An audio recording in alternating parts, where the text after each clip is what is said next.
लोगों को कुछ मिला? नहीं सर, ऐसे तो नॉर्मली पता चल जाता है कि आग कैसे लगी, पर यहाँ पर तो कुछ पता ही नहीं चल रहा है कि आग लगी कैसे। अच्छा ठीक है, देखो एम्बुलेंस कहाँ तक पहुंची। जी सर।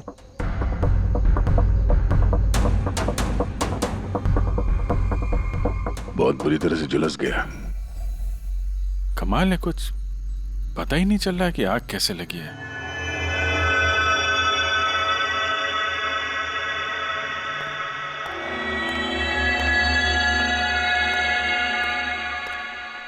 कैसे हुआ ये सब?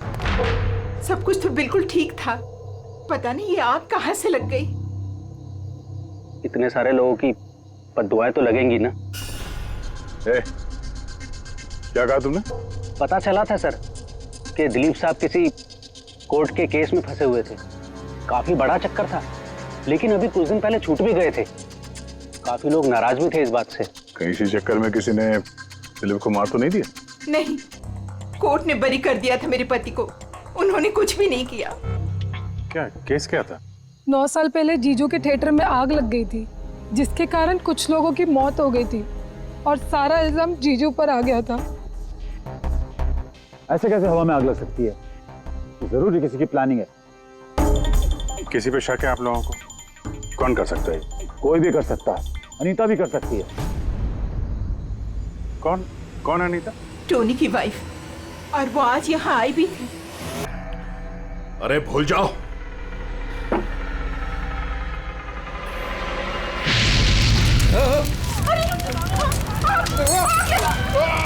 दिलीप और रोहन जिस केस में फंसे थे, उसी केस में कोर्ट ने टोनी को सजा दी थी। अच्छा, किस किस को पता था कि आप लोग यहाँ रेस्टोरेंट में आने वाले हैं? पता नहीं सर। अच्छा, दिलीप जी के आने से पहले इस चेयर के आसपास किसी को देखा था क्या? किसी अनजान आदमी को? नहीं सर, किसी को नहीं देखा सर। ये टेबल किसने रिजर्व किया था?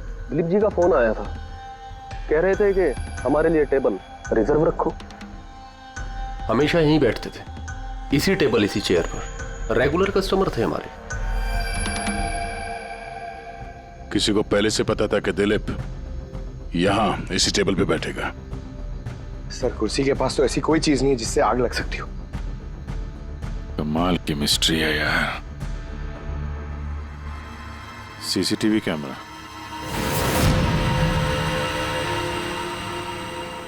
इसकी फुटेज से पता चलेगा क्या हुआ था यहाँ पे। ओह माय गॉड, ये सब कैसे हो गया? कौन कर सकता है सब?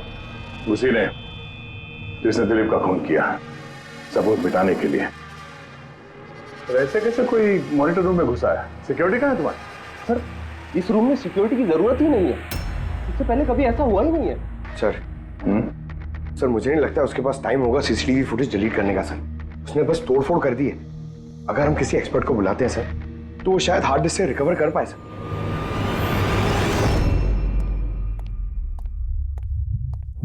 सर, सर 9 साल पहले दिलीप और रोहन का एक थिएटर था जिसमें आग लग गई थी। एग्जिट और एंट्री डोर बंद होने की वजह से इस आग में 12 लोग जल के मर गए थे। विक्टिम्स की फैमिली ने केस किया तो इन्वेस्टिगेशन में पता चला कि उस वक्त एक गार्ड ड्यूटी पे था। हाँ, टोनी। हाँ सर, कोर्ट में साबित हो गया कि टोनी ने बहुत शराब पी रखी थी और शराब के नशे में वो इतना धुत था कि वो इमरजेंसी एग्जिट भी खोल नहीं पाया। हाँ, बस टोनी की बीवी अनीता ये मानने को तैयार ही नहीं कि गलती टोनी की है। सर, सिर्फ उसका ही नहीं, बहुत सारे न्यूज़पेपर आर्टिकल्स ने भी कोर्ट के इस फैसले के खिलाफ आवाज़ उठाई थी। जब ये हादसा हुआ था उस वक्त दिलीप और रोहन के खिलाफ सॉलिड एविडेंसेस थे, लेकिन फिर केस चलता रहा। 9 साल हो गए। कुछ विटनेसेस ने गवाही बदल दी और कुछ कंट्री से बाहर चले गए। सर, दिलीप और रोहन ने जरूर पैसे और पावर का इस्तेमाल किया होगा और ये बात टोनी को पता चल गई होगी। उसी ने भेजा होगा अनीता को दिलीप को मारने के लिए। पर फ्रेडी, जब अनीता वहां थी ही नहीं तो आग लगाई कैसे? नहीं, सिक्योरिटी वालों ने तो उसे बाहर निकाला था रेस्टोरेंट में से। ऐसी कौन सी चीज है जो अचानक आग लग सकती है। सर शायद डॉक्टर सालुंके हमारी मदद कर सके, या फिर अनीता।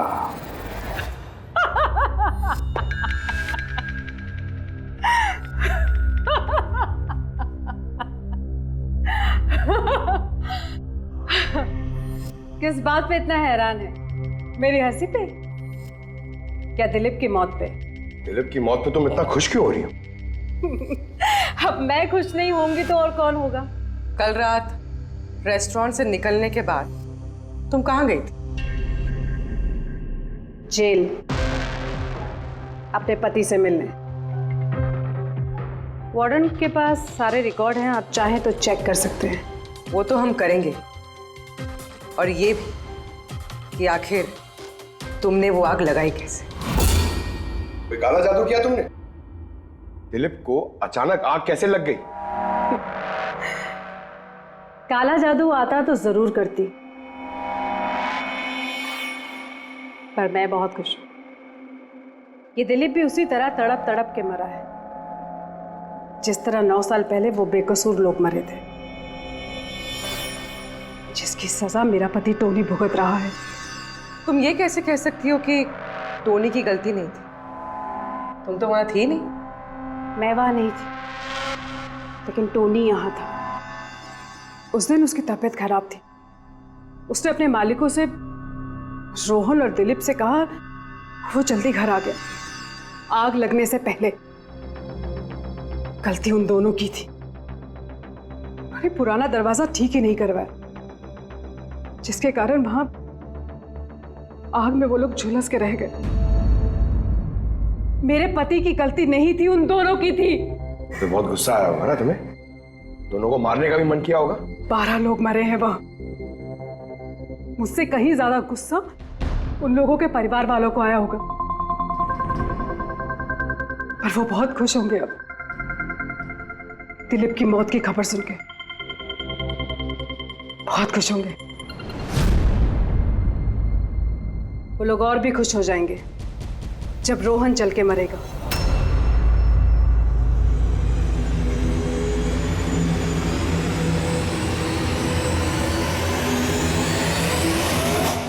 सर 42 लोग हैं, उन 12 विक्टिम के करीबी रिश्तेदार और फैमिली वाले। सस्पेक्ट ज्यादा और वक्त कम। सर सबसे पहले इन 42 लोगों में से उन लोगों के नाम हटा देते हैं जो कल दिलीप की मौत के वक्त शहर में नहीं थे। सर 9 साल हो गए इस बात को। शायद कितने लोग देश भी छोड़कर चले गए होंगे, और कुछ लोगों की मौत भी हो गई होगी। फिर भी पता तो लगाना ही पड़ेगा। देखो कितने लोग शहर में थे जब दिलीप की मौत हुई।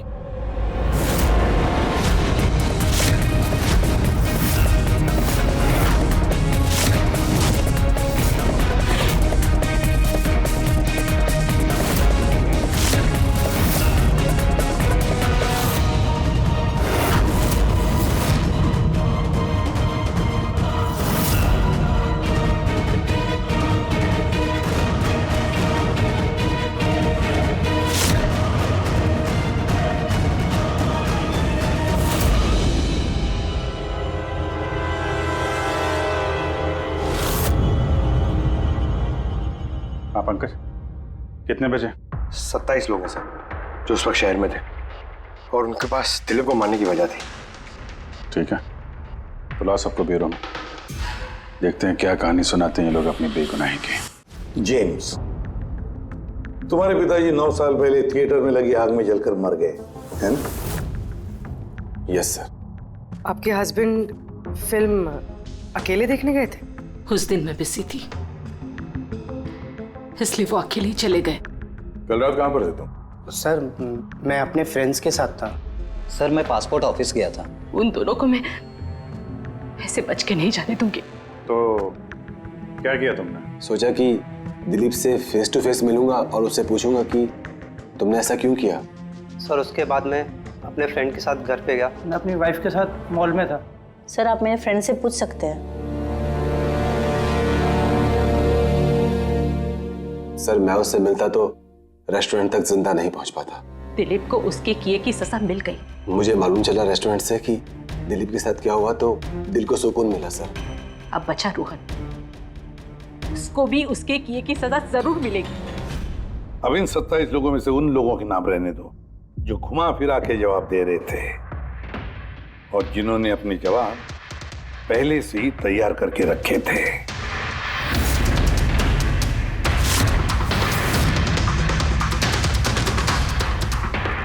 सर, अब 15 बजे। अब इन 15 लोगों को उस दिन के बारे में पूछते हैं जब 9 साल पहले थिएटर में आग लगी थी। देखते हैं किसे सबसे ज्यादा गुस्सा आता है, कौन मुंह फेर लेता है। सर, मेरा भाई 10वीं पास हो गया था। उसने कहा पार्टी देनी है, दोस्तों को पिक्चर दिखाना है, पैसे दो। सर, मैंने वो पैसे उसे दे दिए। काश वो पैसे मुझे उसे देने नहीं चाहिए थे सर। जिसने भी ये किया बहुत अच्छा किया। आज मैं खुश हूं, आज मैं बहुत खुश हूं। कुमार साहब, आप यूनिवर्सिटी में फिजिक्स के प्रोफेसर हैं, है ना? Yes sir, head of the department physics. लेकिन मेरे खुद के बेटे को पढ़ाई में कोई इंटरेस्ट नहीं था। बहुत डांटता था मैं उसे, लेकिन अनिकेत के ऊपर कभी कोई फर्क नहीं पड़ा। एक नंबर का बदमाश बन गया था वो। उस दिन भी वो कॉलेज से बंक करके दोस्तों के साथ फिल्म देखने चला गया और सर, और वापस घर पे कभी नहीं आया। हिमेश, राइट? कॉन्ट्रैक्टर हो ना तुम? हाँ सर।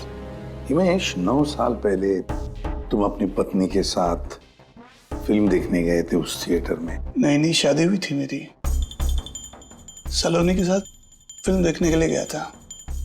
उसको भूख लगी थी, मैं समोसे लेने के लिए बाहर गया। मैं वापस आया तो देखा वहां के दरवाजे लॉक हो गए थे।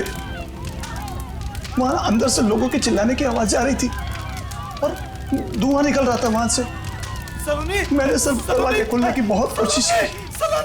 मैंने बहुत कोशिश की। मैं पागलों की तरह दरवाजा को ठोकता रहा, पीटता रहा। सलोनी करके चिल्लाता रहा। अरे कोई दरवाजा खोल दो यार, सलोनी। लेकिन मैं कुछ नहीं कर सका सर, मैं कुछ नहीं कर सका।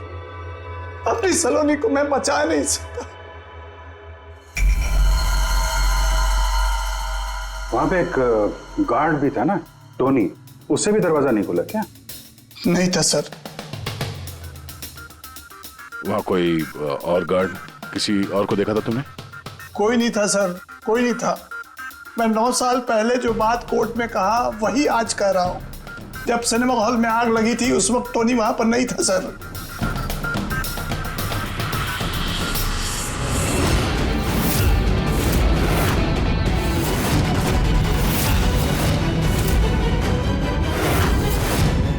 सर, ये है हमारे फाइनल 15 सस्पेक्ट जो दिलीप को मार सकते हैं।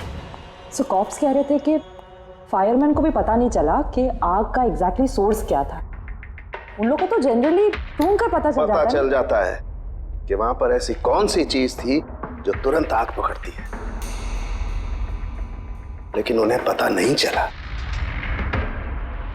उन्हें पता नहीं चला,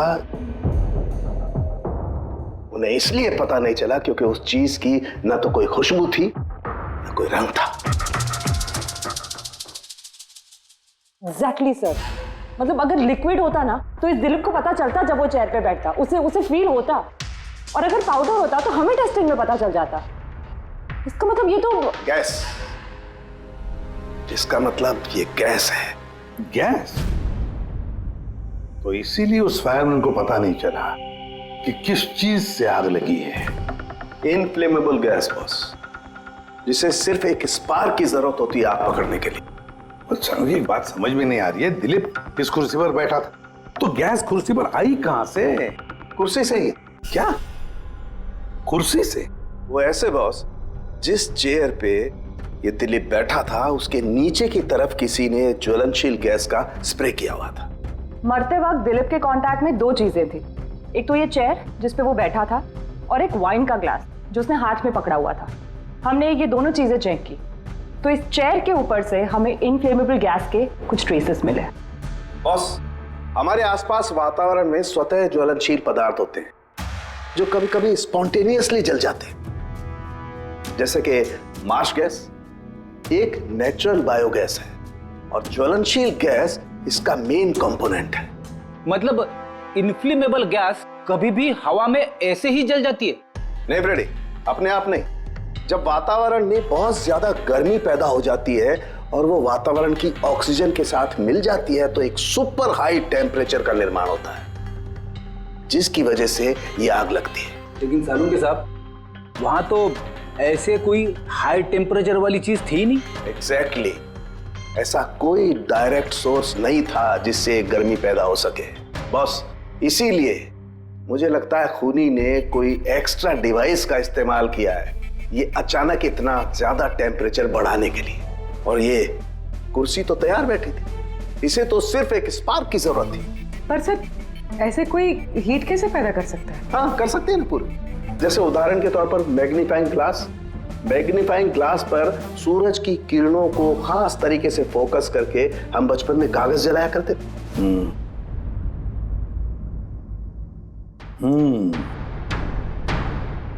लगता है इस रेस्टोरेंट में फिर से जाना पड़ेगा,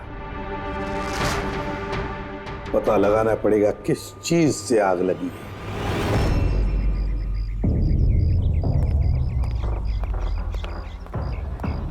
पूरा एरिया छान मार लिया सर, लेकिन ऐसी वो चीज ही नहीं मिली जिससे आग लग सकती है। और ये ओपन रेस्टोरेंट है। जब खूनी ने दिलीप के चेयर के नीचे वो इनफ्लेमेबल गैस स्प्रे किया तो किसी ने तो देखा होगा। वही तो, चेयर में अपने आप आग लग गई और दिलीप चल के मर गया। किसी ने कुछ देखा नहीं और ना ही कोई सबूत हमारे सामने आ रहा है। सर, उस डेटा एक्सपर्ट ने सीसीटीवी फुटेज रिकवर कर ली है, आप देख सकते हैं सर। गुड, तुम लोग यार देख लो, तब तक मैं देखता हूँ यहाँ पे कुछ मिलता है क्या। सर, दिलीप और उसकी फैमिली के आने के 15 मिनट के पहले की फुटेज है ये।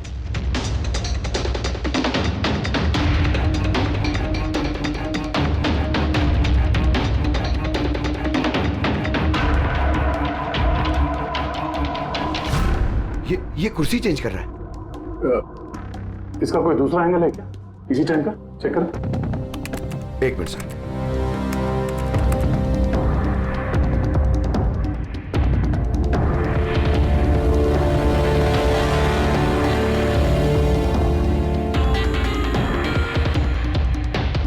ये कुर्सी के साथ क्या कर रहा है?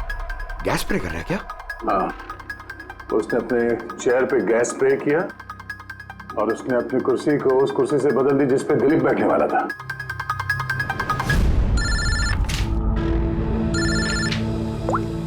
आ गया।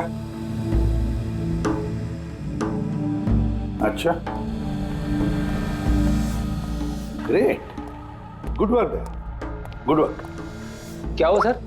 जिसने भी दिलीप की कुर्सी के साथ छेड़खानी की ना, उसका पता चल गया है। वो एक आदमी है, उसका मिलता जुलता हुलिया भी मिला है। अब देखते हैं, दया भेजने वाला है फोटोग्राफ।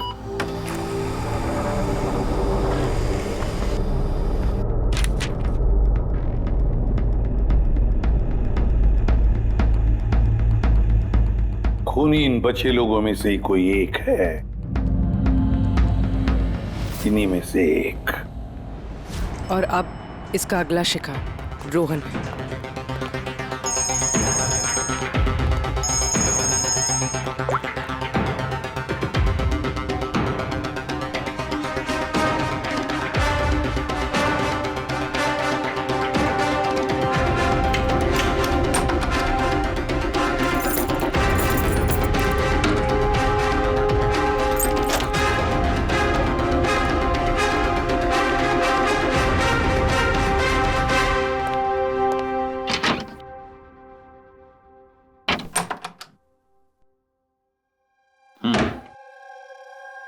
मुझे लगता है कोई मेरी और दिलीप की रिहाई से खुश नहीं है।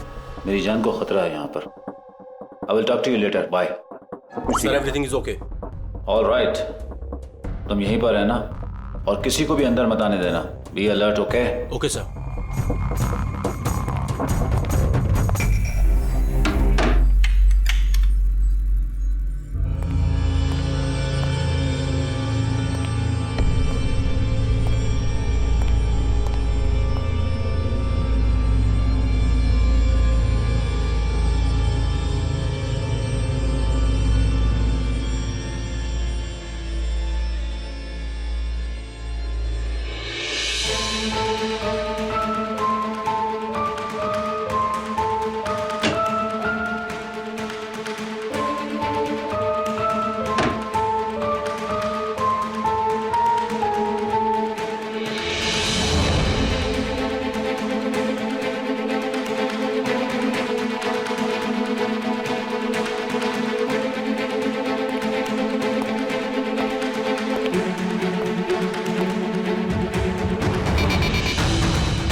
बचाओ बचाओ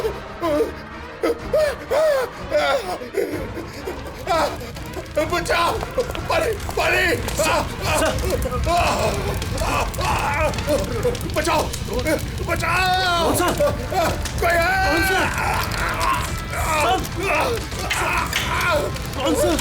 बचाओ परे परे कौन सा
क्या हुआ यहाँ पर और कैसे?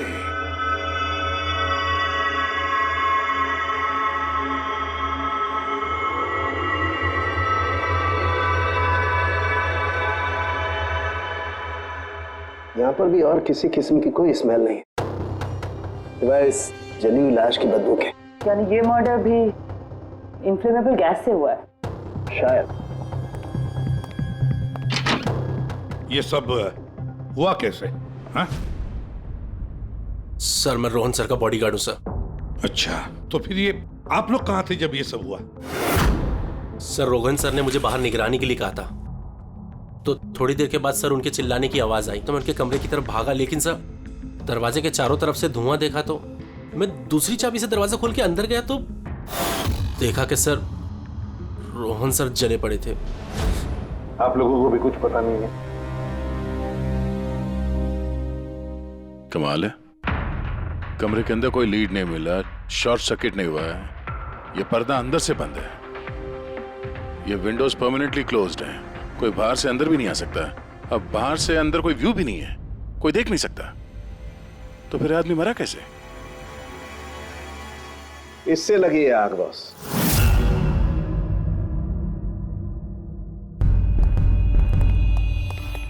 ये इस चीज से ये है क्या सर?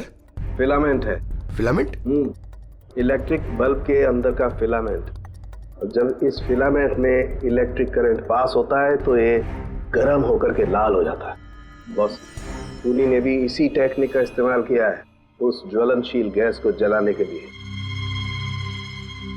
पर वहां रेस्टोरेंट में जहां पर दिलीप की मौत हुई थी, वहां पर तो हमें ऐसा कोई फिलामेंट वगैरह नहीं मिला।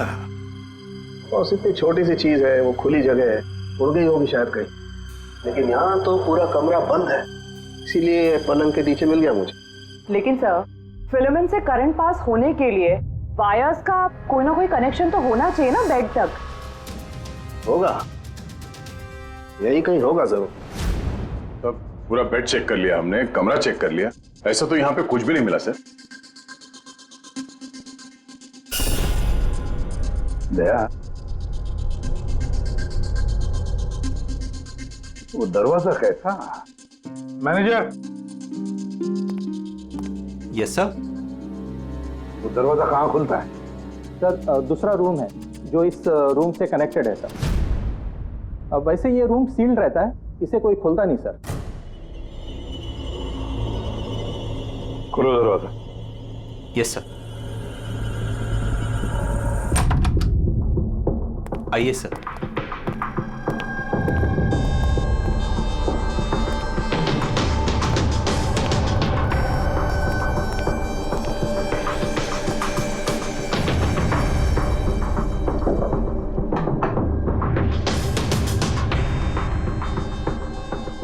मैनेजर साहब, किसका कमरा है ये? कौन रहता है इस कमरे में? गेस्ट है कोई सर, डिटेल्स चेक करनी पड़ेगी। मंगाओ। Okay sir.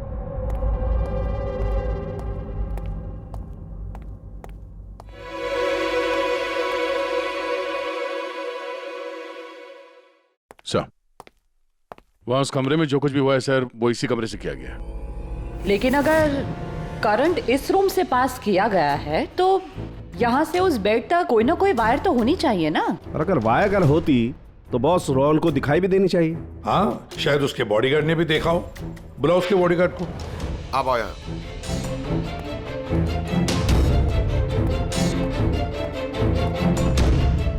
एक बात बताओ, जब तुम रोहन के कमरे में आए थे तब कोई वायर देखी यहाँ इस दरवाजे से उस कमरे में जाते हुए? कुछ भी नहीं सर, रोहन सर के रूम के अंदर जाने से पहले मैंने रूम को पूरी तरह से चेक किया था सर, लेकिन वायर जैसी कोई चीज उस रूम में नहीं दिखाई दी। ठीक है, जाओ तुम। जो कुछ भी हो दया, खूनी ने इसी दरवाजे का इस्तेमाल किया।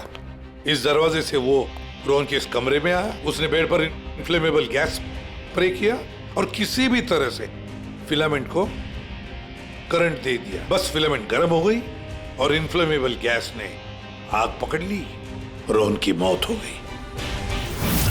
बस एक बात पक्की है, ये जो कोई भी है उससे इलेक्ट्रिक और केमिकल्स की बहुत अच्छी जानकारी है। प्रोफेसर कुमार, फिजिक्स का प्रोफेसर कुमार, उससे बढ़कर और कौन जान सकता है इस सारे मामले में? दया, अच्छा, इस प्रोफेसर कुमार से मिल लो। अच्छा दया, मैं भी चलता हूं तुम्हारे साथ।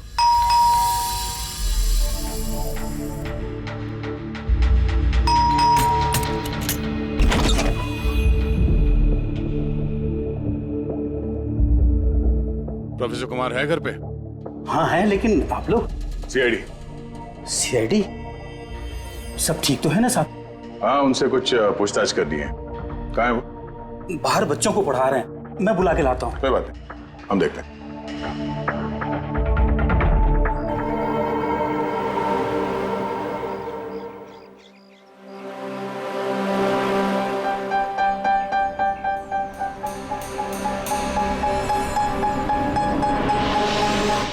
मिस्टर कुमार, हमें आपसे कुछ पूछताछ करनी है।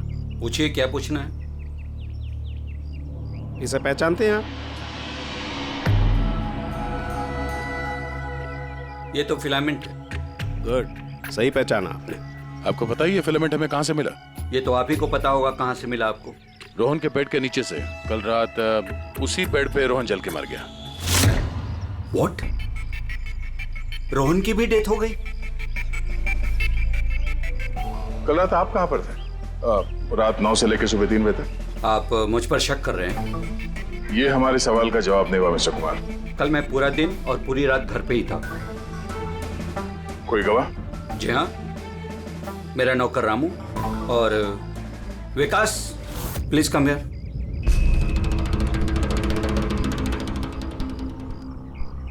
Yes sir. इन्हें बताओ मैं कल कहाँ था। सर हमारे एक्स्ट्रा क्लासेस ले रहे थे यहीं पे सर। कितने बजे से कितने बजे तक? सर शाम के 6 बजे से सुबह के 5:30 बजे तक। सर हमारे एग्जाम आने वाले हैं ना, तो हमने इस सर को रिक्वेस्ट किया था एक्स्ट्रा क्लासेस लेने के लिए। ठीक है सर, तुम जाओ बेटा। सर मेरे 5 स्टूडेंट्स और भी हैं जो कल सुबह 9 बजे से लेकर 5:30 बजे तक हमारे साथ थे। कहें तो उनको बुला लूं? ठीक है। अब मैं जा सकता हूं सर, बच्चों को पढ़ाना है। Please please. Thank you.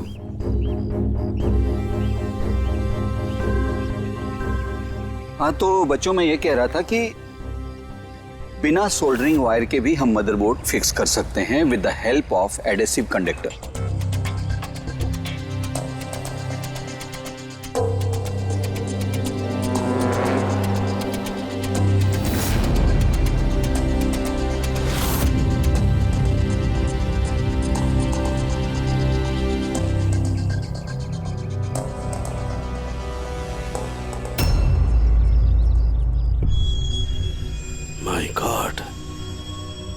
My God यार, ये क्या बात? क्या? अरे यार ये गलती मुझसे कैसे हो गई? क्या गॉड, बूढ़ा हो गया हूं मैं, बूढ़ा हो गया हूं मैं। दया एक काम करो, 1 घंटे बाद फॉरेंसिक लैब में मिलो, कुछ बताऊंगा। 1 घंटे बाद। अरे वो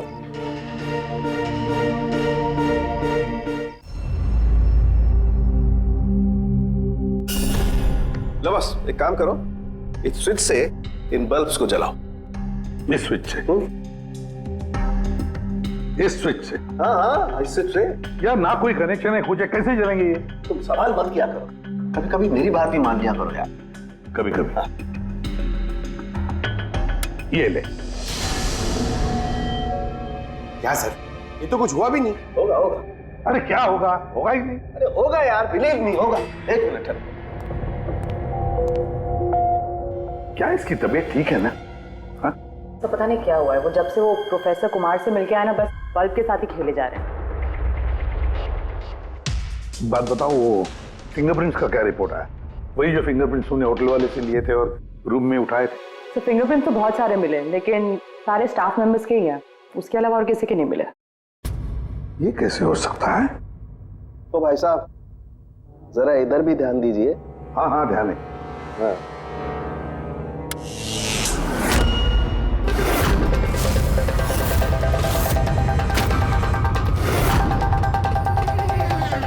अरे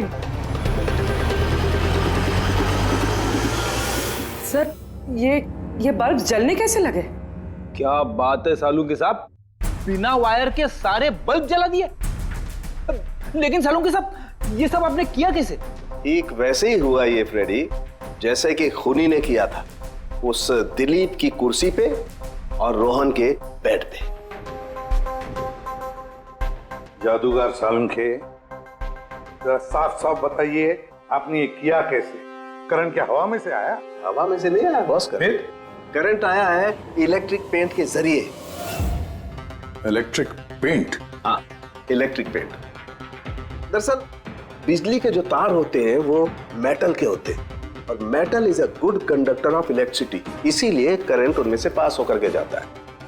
ठीक इसी तरीके से कुछ पेंट भी होते हैं जिन्हें हम इलेक्ट्रिक पेंट कहते हैं, और ये भी गुड कंडक्टर ऑफ इलेक्ट्रिसिटी होते हैं। इनमें से भी इलेक्ट्रिसिटी पास हो सकती है, और कमाल की बात यह है कि ये किसी भी कलर में मिल सकते हैं, जो आसानी से किसी भी बैकग्राउंड में मर्ज भी हो सकते हैं। ओह, इसीलिए हमें होटल रूम में और रेस्टोरेंट में कुछ दिखा नहीं सर। Exactly that.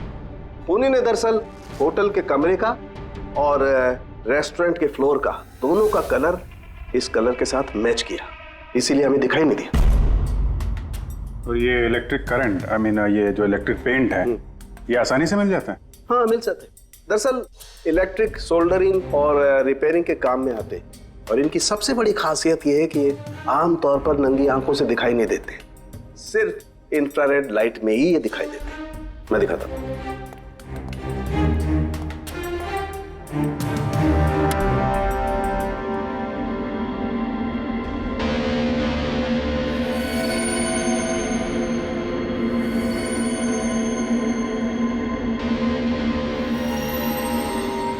देखा बॉस? हाँ, खूनी ने भी ऐसे ही इस इलेक्ट्रिक पेंट का इस्तेमाल किया और ये सर्किट बनाया।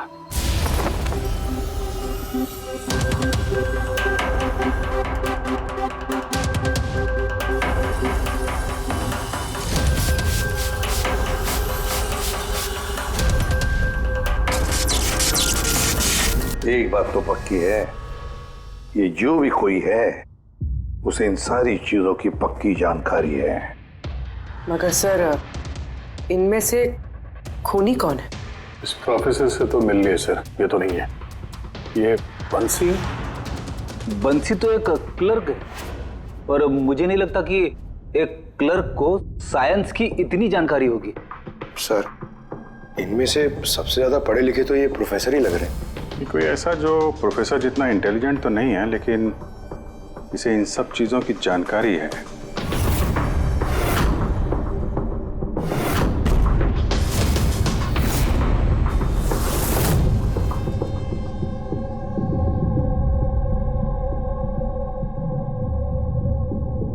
वो ये है अभिजीत, ये है वो।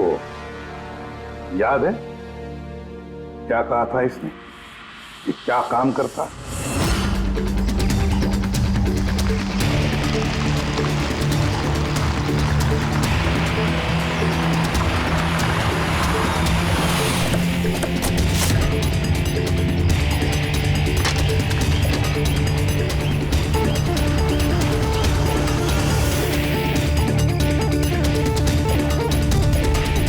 चले ससुराल।